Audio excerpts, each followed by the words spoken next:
Hello friends, कैसे हो आप सब लोग। तो फ्रेंड्स, आज हम पढ़ने वाले हैं लर्निंग और इससे जुड़े हुए कुछ इंपॉर्टेंट कंसेप्ट। देखिए, जो इससे जुड़े हुए कंसेप्ट आज की इस क्लास के अंदर आप लोग पढ़ोगे, जैसे मान लीजिए लर्निंग और मैच्योरेशन का क्या रिलेशन है, लर्निंग और मोटिवेशन का क्या रिलेशन है। ठीक है, आप लोगों ने देखा होगा, जैसे अगर मैं बात करूं, जैसे सीटेट का सिलेबस रहता है, जो अभी तक का आपका जैसे सिलेबस रहता है, उसमें एक जो तीसरी यूनिट है उसको लिखा जाता है लर्निंग एंड पैडागोजी करके। और उसी के अंदर आपने देखा होगा, इसके अंदर एक और टॉपिक रहता है मोटिवेशन एंड लर्निंग का। ठीक है, तो एग्जामिनर जो होता है वो मोटिवेशन से भी संबंधित क्वेश्चन पूछता है, लर्निंग से संबंधित भी क्वेश्चन पूछता है, और मोटिवेशन और लर्निंग के आपस में रिलेशन यानी कि संबंध के बारे में भी क्वेश्चन पूछता है। लर्निंग और डेवलपमेंट के बारे में क्वेश्चन पूछता है, लर्निंग और नॉलेज के बारे में क्वेश्चन यहाँ पर आपसे पूछे जाते हैं, लर्निंग और इमोशंस के बारे में क्वेश्चन पूछे जाते हैं। यानी कि लर्निंग का जो रिलेशन है, संबंध है, किस किस से है, मतलब लर्निंग की दोस्ती किस किस से है। तो उन्हीं सभी के बारे में पढ़ेंगे कि लर्निंग और उससे जो जुड़े हुए कंसेप्ट यानी कि जो संप्रत्यय है अधिगम से जुड़े हुए, वे कौन कौन से हैं। ठीक है, आ जाओ जल्दी से, लाइव आ जाओ। पवन, अंबिका, रिंकू कुमारी, मंटू कुमारी, गिरिराज प्रसाद, नगमा, काजल यादव, भावना। यहाँ से देखता हूँ कमेंट, मेरे टैब में आगे दूर से बड़ी स्पीड में जा रहे हैं ना, पकड़ता हूँ। ठीक है, नवज्योति कुमारी, मोहम्मद जीशान आलम, प्रियंका कुमारी, कामिनी, केसरवानी, करिश्मा गोस्वामी, संगिनी, पिंटू कुमार, प्रीति कुमारी, रोशनी चौधरी, नेहा कुमारी, संगीता। एक सेकंड भाई, एक सेकंड रुक जाओ, इतनी तेजी से मैसेज कर रहे हो। ठीक है, मीना कुमारी, संतोषी पायकरा, परवीन, सबनम कुमारी, नसीम अख्तर, दिनकर कुमार, सरिता गौड़, सभी को गुड आफ्टरनून और गुड इवनिंग। आ जाओ भाई, अब हम लोग शुरुआत करते हैं कि लर्निंग की दोस्ती किस किस से है, यानी कि लर्निंग से जुड़े हुए कौन से संप्रत्यय है, कौन से कंसेप्ट है, जिसके बारे में आज की इस क्लास के अंदर आप लोग यहाँ पर पढ़ोगे। ठीक है, इसके बाद जो आप लोग आगे पढ़ोगे वो पढ़ोगे लर्निंग को प्रभावित करने वाले कारक, कि लर्निंग को कौन कौन से फैक्टर्स होते हैं जो उसको प्रभावित करते हैं यहाँ पर। ठीक है, फिर उसके बारे में पढ़ोगे। तो आज की क्लास के बाद जो आपकी नेक्स्ट क्लास होगी ना, वो आपकी रिकॉर्डेड जाएगी, क्योंकि वे सभी फैक्टर्स मैंने ले रखे हैं जो आज तक सभी टीचिंग एग्जाम्स में पूछे जाते हैं। ठीक है, तो नेक्स्ट क्लास मेरी रिकॉर्डेड जाएगी, जिसमें अधिगम को प्रभावित करने वाले कारक, उसकी कम से कम मुझे लग रहा है 3 वीडियो होगी। और लर्निंग बच्चा कैसे करता है, जैसे ऑब्जर्वेशन के थ्रू यहाँ पर करता है। ठीक है, जो बात मतलब आपके एनआईएस और इग्नू के अंदर भी कह रखी है, वो भी आप लोग पढ़ोगे। ठीक, आ जाओ भाई, जल्दी से लाइव आ जाओ और पहले पढ़ो लर्निंग और इससे जुड़े हुए कंसेप्ट।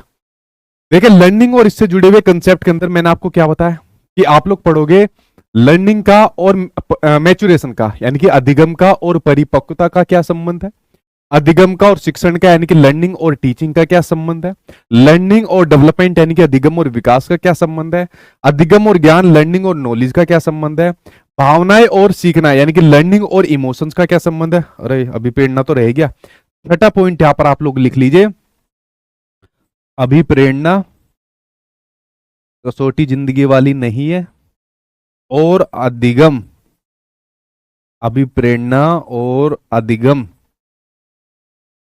तो प्रॉपर सिलेबस के अंदर था सीटेट वाले के में। ठीक है, यानी कि motivation and learning, motivation and learning. अब देखिए, अब इनके बारे में मैं आपको पूरा नहीं बताऊंगा। कहोगे सर क्यों नहीं पढ़ाओगे, जब पूरे पैसे लिए तो पूरा पढ़ाओ। मैं कह रहा हूँ नहीं पढ़ाऊंगा।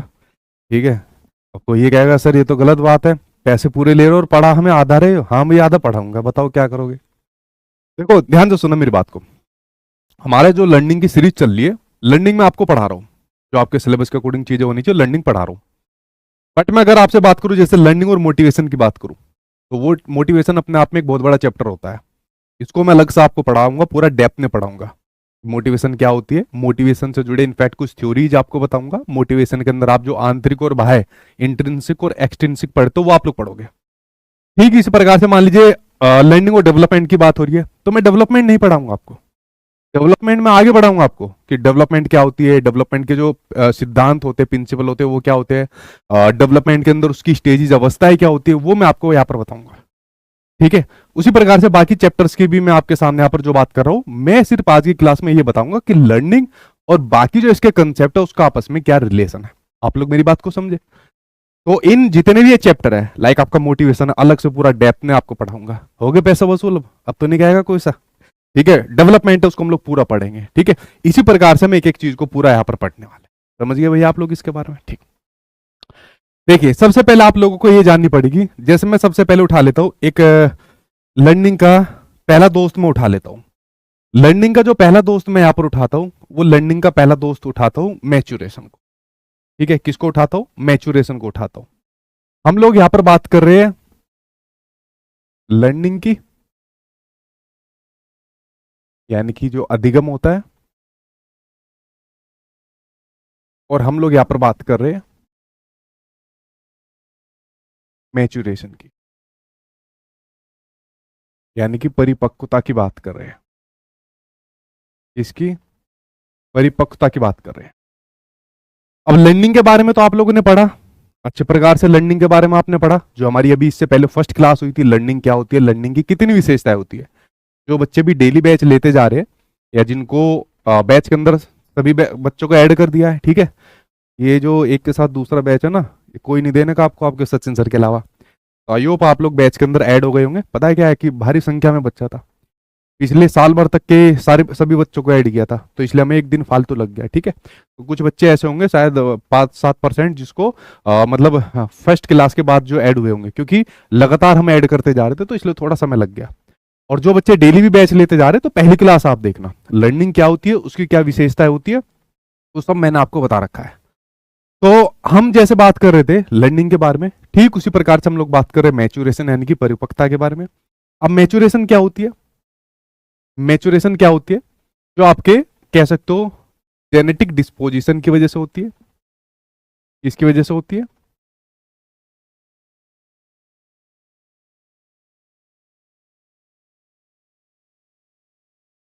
ठीक है, उसके अलावा जो नेचुरल होती है, जो जन्मजात होती है, बाई बर्थ होती है। ठीक है, ये हमारी मैच्योरेशन यानी कि परिपक्वता के अंदर दिखता है। और जैसे एक छोटा सा एग्जांपल मैं आपको बताता हूँ, जैसे हम लोग और आप लोग बच्चे थे, अब धीरे धीरे करके हम लोग यहाँ पर बड़े होते गए। मेरा ये सवाल है आप लोगों से, जो आप लोग यहाँ पर अभी भी बड़े होते जा रहे हो, ठीक है, जैसे मैं अभी भी लड़का हूँ, आप लोग बड़े बूढ़े हो बनते जा रहे हो, ठीक है, मेरे से भी बड़े बूढ़े यहाँ पर होंगे। क्या इस मैच्योरेशन को कोई रोका जा सकता है? आदमी जो व्यक्ति होता है धीरे धीरे करके वो मैच्योर होता रहता है। या आप ये कह सकते हो नहीं जी, अब मैं 25 साल का हो गया, बस मैं यही रुक जाऊंगा, अब आगे मेरी उम्र ही ना बढ़े। क्या आप इस प्रकार से मैच्योरेशन को रोक सकते हो? नहीं रोक सकते। ये बाय बर्थ एबिलिटी है, जन्मजात प्रवृत्ति है, व्यक्ति अपने आप ही बड़ा हो रहा है। उसी प्रकार से आपने देखा होगा एक छोटे से बीज को जब आप धरती के अंदर डालते हो तो वो अपने आप ही बड़ा होता जाता है। ये चीज आपने देखी है।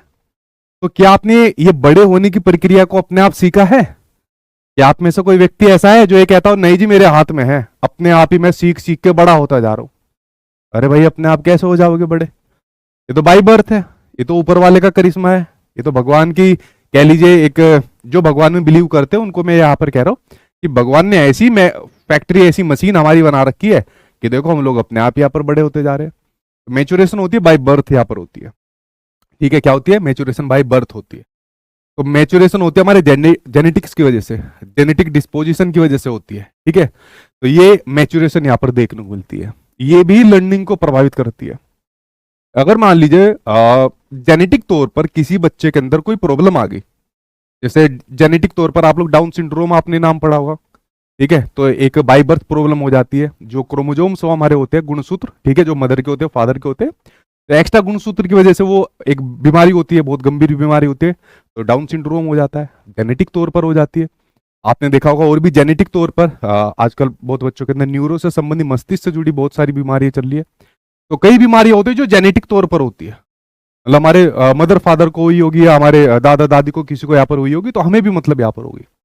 आपने देखा होगा कि जब ऐसे कोई प्रेग्नेंट लेडी होती है तो जो डॉक्टर होती है उससे पूछती है कि भाई आपके घर में क्या किसी को डायबिटीज है या आपके घर के अंदर ये फलानी कोई बीमारी तो नहीं है, तो प्रॉपर एक डायग्नोस यहाँ पर करती है।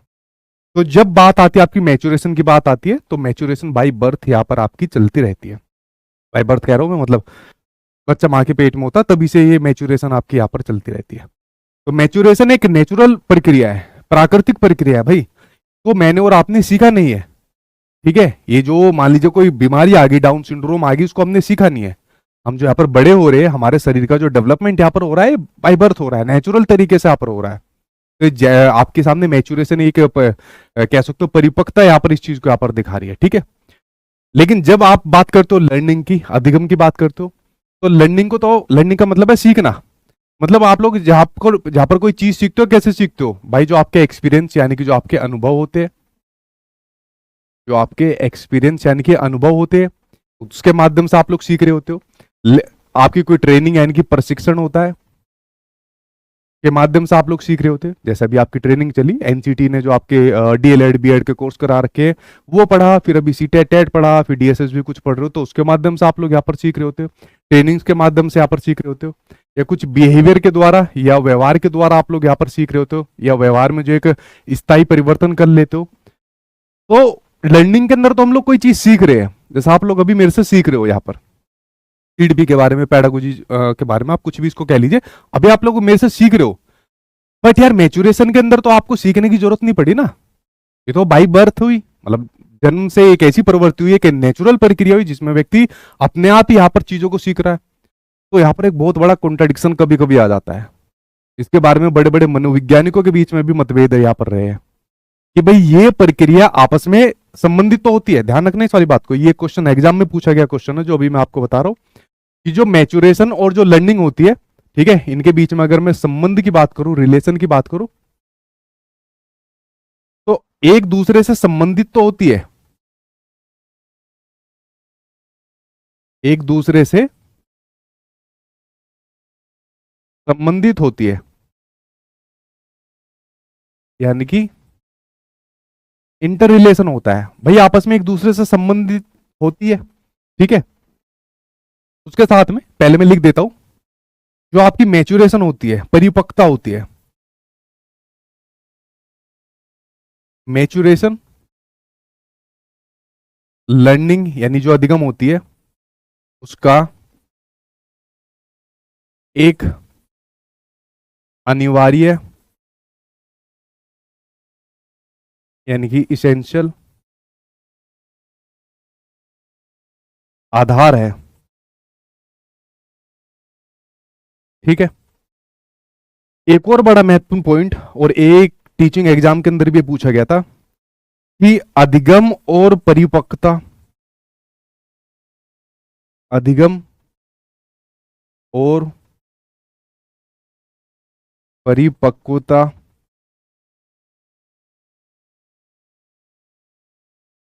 एक दूसरे की पूरक, ये वर्ड ध्यान रखना, पूरक यानी कि कॉम्प्लीमेंट्री होती है, यानी कि कॉम्प्लीमेंट्री होती है। अब इनको ध्यान से समझना, पहले एक एक करके अपना दिमाग यहां लगाओ पहले भी, ठीक है। मैंने कहा एक दूसरे से संबंधित होती है, क्या होती है? मैच्योरेशन और लर्निंग एक दूसरे से संबंधित होती है। देखिए जैसे जैसे व्यक्ति मैच्योर होता जाता है, जैसा आपको भी कहते होंगे यार भाई ये तो बहुत मैच्योर हो गया, और किसी किसी के लिए बोला जाता है यार बहुत इमेच्योर है, मतलब उसके अंदर परिपक्वता नहीं आई। तो जब आप ध्यान देते हो कि जैसे जैसे व्यक्ति मैच्योर होता जाता है उसकी लर्निंग का ग्राफ भी बढ़ता जाता है, या फिर जैसे जैसे वो लर्निंग करता जाता है व्यक्ति धीरे धीरे करके मैच्योर होता जाता है। आप दोनों तरफ में से किसी को भी इसको घुमा फिरा के कह सकते हो, ठीक है। अब अगर आप यहाँ लर्निंग कर रहे हो, शिक्षक बनने आप लोग यहाँ पर आए हो, तो शिक्षक बनने से पहले आप लोग यहाँ पर जो लर्निंग कर रहे हो उसकी वजह से आप मैच्योर हो रहे हो। आपको फील हो रहा है कि एक टीचर की तरह कैसा आंसर देना है। जब आपने अपना कोर्स करा था तो आपको टीचर वाली फील आई होगी, यार एज ए टीचर हमको मतलब किस प्रकार से बच्चों को पढ़ाना है, कैसे उनको चीजें यहाँ पर करानी है। तो जब ये दोनों प्रक्रियाएं आपस में एक दूसरे से जुड़ी रहती है, एक दूसरे को प्रभावित भी करती है। अगर आप लर्निंग नहीं करोगे सही से तो उतनी जल्दी मैच्योर नहीं हो पाओगे, और अगर मैच्योरेशन सही से नहीं होगी तो लर्निंग का ग्राफ भी आपका कम होगा। ये नेक्स्ट क्लास के अंदर आप लोग पढ़ोगे जब आप लर्निंग को प्रभावित करने वाले कारकों के बारे में आप लोग यहाँ पर पढ़ोगे, ठीक है। समझिए इस वाली बात को। मैच्योरेशन लर्निंग का अनिवार्य आधार है। पहले मैच्योरेशन है फिर लर्निंग है। अब क्या होगा, क्यों सर लर्निंग क्यों नहीं हो सकती पहले? अच्छा मैं एक एग्जांपल आपको देता हूं।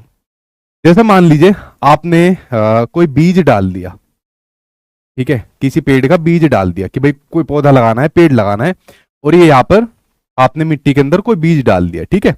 यहाँ पर मिट्टी पड़ी हुई है, ये सब पड़ी हुई है, आप डेली पानी दो, खूब पानी देना। अगर इस बीज के अंदर यहाँ पर मैच्योरेशन नहीं है, तुम कितना ही दुनिया का पानी डाल दो, क्या इस बीज को उगा पाओगे? बताओ भाई, क्या इस बीज को आप उगा पाओगे? नहीं उगा पाओगे। जब इस बीज के अंदर मैच्योरेशन होगी और जब आप उसको अधिगम दोगे या कुछ एनवायरमेंटल सोर्स के अंदर आपके ये आ जाते, पानी दोगे उसको, ठीक है, या फिर थोड़ा मिट्टी को और थोड़ा चेंज करोगे, तो वो धीरे धीरे करके बढ़ता जाएगा, ठीक है, तभी तो लर्निंग यहां पर होगी। अगर वो बीज मेच्योर ही नहीं होने का, आपने बीज डाल दिया और वो मेच्योर नहीं हो रहा है, तो खूब देते रह जाओ पानी, कितना ही पानी दे दो, कितनी मिट्टी बदल लो, बीज कह रहा है कि मेच्योर नहीं मानने मुझे, मेरे अंदर मेच्योरेशन नहीं है, दे लो जो भी चीज देनी है। तो इसलिए इन दोनों के बीच में इतना ज्यादा कंफ्यूजन यहाँ पर क्रिएट हो जाती है। मतलब मुझे कंफ्यूजन क्रिएट नहीं है, मेरे माइंड में तो पिक्चर क्लियर है। मतलब जब इसके बारे में आपस में कंसेप्ट ये हुआ था और बड़े बड़े मनोवैज्ञानिकों के इसके ऊपर मतभेद हुए थे कि नहीं कौन सा इंपॉर्टेंट है, वो कह रहा है ये वाला ज्यादा जरूरी, वो कह रहा है नहीं दूसरा जरूरी। अरे भाई दोनों जरूरी है, दोनों एक दूसरे से संबंधित होते हैं, दोनों एक दूसरे को प्रभावित करते हैं, दोनों एक दूसरे के पूरक है, कॉम्प्लीमेंट्री है। क्या है? दोनों एक दूसरे के पूरक कॉम्प्लीमेंट्री है, एक के बिना दूसरे का आधार नहीं है। इस वाली बात को आप लोग यहाँ पर समझ गए। तो जब हम बात कर रहे हैं मैच्योरेशन की, यहाँ पर बात कर रहे हैं लर्निंग की बात कर रहे हैं, तो दोनों के संबंध कैसे हैं? मियां बीवी वाले दोनों के संबंध है, समझ गए? एक तोते में दूसरे तोते की यहाँ पर जान बसी है, ये वाले संबंध है, ठीक है। आप क्या कहोगे सर लर्निंग के तो और भी संबंध है, इसका मतलब लर्निंग के और भी सारे बीवी या हस्बैंड है। इतना ज्यादा दिमाग मत लगाओ, बस ये देखो जो मैं आपको एक एग्जांपल के थ्रू यहाँ पर पढ़ा रहा हूँ, ठीक है। मतलब एक एक ये कह लीजिए एक तोते में दूसरे की जान यहाँ पर बस रही है, ठीक है। तो इस प्रकार से दोनों का रिलेशन आपने समझा, मैच्योरेशन और लर्निंग का यहाँ पर समझा। दूसरी बात ध्यान रखना, एक टीचर को, आप लोग यहाँ पर टीचर बनने वाले हो, एक टीचर को हमेशा बच्चों की मैच्योरेशन और लर्निंग दोनों का ध्यान रखना पड़ेगा भाई, कि बच्चा कैसे सीख रहा है और किस प्रकार से यहाँ पर मैच्योर हो रहा है। तभी तो बच्चे के अकॉर्डिंग वो अपनी यहाँ पर जो उसका शिक्षण की जो व्यवस्था है, एक टीचिंग लर्निंग प्रोसेस है, उसी को तो यहाँ पर चालू करवा पाएगा, ठीक है। तो इसलिए यहाँ पर टीचर का बड़ा महत्वपूर्ण रोल हो जाता है कि अगर वो बच्चों को कोई चीज यहाँ पर सिखा रहा है तो देखना पड़ेगा वो कितने यहाँ पर मैच्योर है, ठीक है। इस वाली बात को समझिए। जैसा भी मैंने यहाँ पर एग्जाम्पल दिया तो आपकी हंसी आ गई क्या? जैसे शादी ब्याह की बात हुई तो आपको हंसी आ गई कि सर जी ने जो है ना लर्निंग को उसकी घरवाली यहाँ पर बता दिया। तो आप मेच्योर हो, आपको पता है कि शादीशुदा अगर मैं यहाँ पर चीजें बता रहा हूँ तो दोनों के रिलेशन आपको इजीली समझ में यहाँ पर आ गए, ठीक है ना। छोटे बच्चों को यहाँ पर नहीं समझ में आते, ठीक है। ठीक है भाई, यहाँ पर समझिए आप लोग बिल्कुल। तो यहाँ पर अधिगम और मैच्योरेशन के बारे में मैंने आपको बताया। जब अधिगम और परिपक्वता के बारे में मैंने आपको बताया। आगे बात करते हैं आपके अधिगम की और ज्ञान की बात करते हैं, नॉलेज की बात करते हैं। अब देखिए नॉलेज भी कई प्रकार की होती है, ठीक है। जैसे मैं प्रॉपर क्लास में ही आपको बता दूंगा, अभी तो मैं सिर्फ इनसे संबंध बता रहा हूँ। जैसे नॉलेज क्या होती है, कैसे प्रभावित करती है आपकी, ठीक है। नॉलेज के टाइप्स पूछ ले जाते हैं, लाइक आपके जैसे डिक्लेरेटिव नॉलेज होती है, प्रोसीजरल नॉलेज होती है, उसके ऊपर हम लोग बाद में आएंगे, ठीक है। मैं बता रहा हूँ कि अधिगम और इसका ज्ञान का क्या संबंध है। अब देखिए जैसे जैसे आपकी लर्निंग हो रही है आपका ज्ञान भी बढ़ रहा है, जैसे जैसे ज्ञान बढ़ रहा है लर्निंग भी आपकी आसानी से हो रही है। लेकिन ध्यान रखना, ज्ञान आपका वही मीनिंगफुल माना जाएगा जो रियल लाइफ से कनेक्ट करने वाला हो, वास्तविक जीवन से कनेक्ट करने वाला हो। जैसे मैं आपको पढ़ा रहा हूं, आपको लर्निंग का चैप्टर पढ़ा रहा हूं, तो लर्निंग का जब मैं आपको चैप्टर पढ़ा रहा हूं, आपको ज्ञान दे रहा हूं, तो मैं एग्जाम्पल भी लर्निंग से जुड़े हुए यहां पर दे रहा हूं। और मैं बता रहा हूं कि भाई जो मैं आपको पेडागोजी या सीड भी पढ़ाता हूं या बच्चों से जुड़े, मान लीजिए आप चाइल्ड डेवलपमेंट पढ़ते हो, तो खाली उसको पढ़ना नहीं है, खाली एग्जाम तक सीमित नहीं रखना। जब टीचर बन जाओगे तो टीचर बनने के बाद इंप्लीमेंट करना अपने स्कूल के अंदर, रियल लाइफ से इसको कनेक्ट करना। इसलिए तो आपने देखा है कि जो एनसीईआरटी है, एनसीईआरटी का पूरा फोकस किसके ऊपर है कि बच्चों को रियल लाइफ से कनेक्ट करके उसको पढ़ाया जाए। इसलिए एनसीईआरटी पूरा फोकस कर रही है। और ये बात खाली एनसीईआरटी की नहीं है, आप तमाम शिक्षा नीतियां उठा के देख लीजिए, आप तमाम कमीशन उठा के देख लीजिए, ठीक है। आप लोग सोचते हो कि 2020 वाली शिक्षा नीति में वाली बात कही गई, नहीं।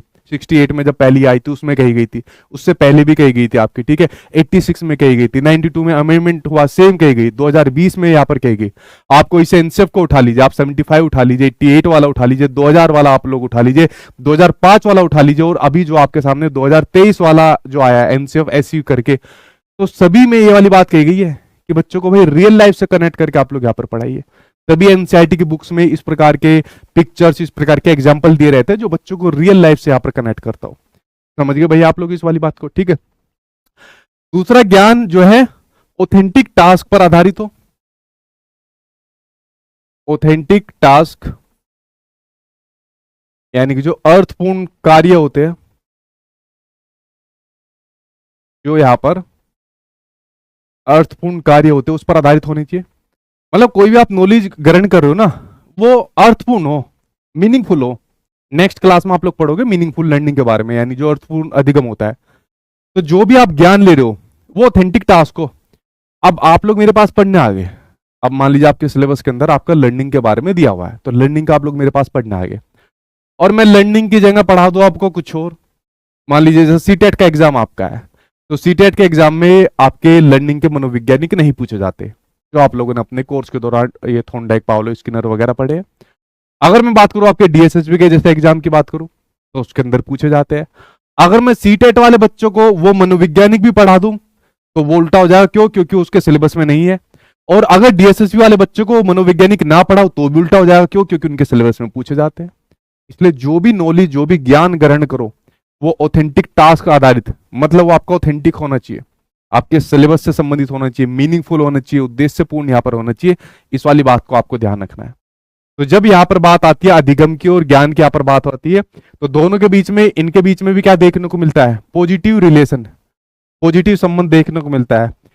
कोई भी स्टूडेंट ये मत कह देना कि सर अब कितने कितनों से इसकी शादी करवाओगे अधिगम की, ठीक है, ठीक है, चलो पहली उसकी शादी हो गई, ठीक है, खत्म करो उसको, तो दोस्त मान लेते हैं बाकी सबका कि लर्निंग की हर किसी से दोस्ती है, हर किसी से बढ़िया संबंध बना के रखता है। अगर किसी व्यक्ति के, मतलब उसको एक कह सकते हो अपने पर्सनैलिटी के अंदर ओवरऑल डेवलपमेंट यहाँ पर करना है, एक होलिस्टिक डेवलपमेंट यहाँ पर करना है, ठीक है। तो अगर यहाँ पर उसको एक होलिस्टिक डेवलपमेंट करना है, होलिस्टिक डेवलपमेंट करना है, तो होलिस्टिक डेवलपमेंट के अंदर मतलब होलिस्टिक के अंदर मतलब हर प्रकार का डेवलपमेंट, चाहे फिजिकल हो, मेंटल हो, सोशल हो, यानी कि शारीरिक विकास हो, मानसिक विकास हो, सामाजिक विकास हो, संज्ञानात्मक विकास हो, चाहे कॉग्निटिव हो, अफेक्टिव हो, साइकोमोटर डोमेन हो, सभी प्रकार से बच्चे का होलिस्टिक डेवलपमेंट होना चाहिए।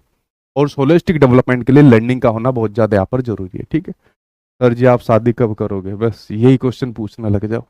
अबे लर्निंग की शादी करो, लर्निंग की, ठीक है, एक करवा दी बस, वहीं तक रखो, और मत करवाओ, अभी ज्यादा शादी वादी मत करवाओ, ठीक है। लर्निंग सबका दोस्त है। हाँ, अगर दूसरे वाला भी दोस्त है, देखो ध्यान रखना, लर्निंग सबका दोस्त है अगर सामने वाला भी दोस्त है।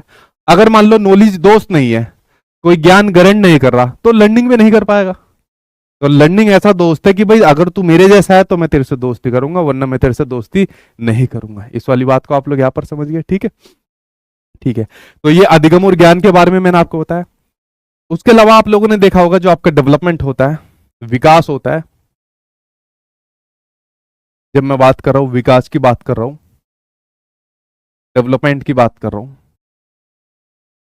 तो इन दोनों का भी आपस में संबंध देखने को मिलता है। भाई जैसे जैसे मान लीजिए अगर आपकी व्यक्ति की लर्निंग होती जा रही है तो उसका डेवलपमेंट भी होता जाएगा। जैसे अगर मैं बात करूं, आप लोग यहाँ पर सीखने आ गए मेरे पास, सीडीपी, पेडागोजी, जो भी आप लोग नाम देना चाहते हो, आप लोग मेरे पास सीख रहे हो, लर्निंग कर रहे हो, तो आपका मानसिक विकास भी तो होता जा रहा है साथ के साथ, हो नहीं रहा है? किसी का जिसका मानसिक विकास नहीं हो रहा हो?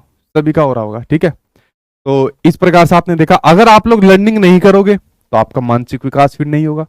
तो इन दोनों के बीच में भी एक पॉजिटिव संबंध यहाँ पर देखने को मिलता है, लर्निंग और डेवलपमेंट के बीच में, ठीक है। इस वाली बात को आप लोग यहाँ पर समझिए। तो डेवलपमेंट भी आप लोग कह सकते हो, कभी कभी एक एग्जाम में पूछा गया था, बहुत साल पहले की बात है, जब अभी तो आता नहीं है।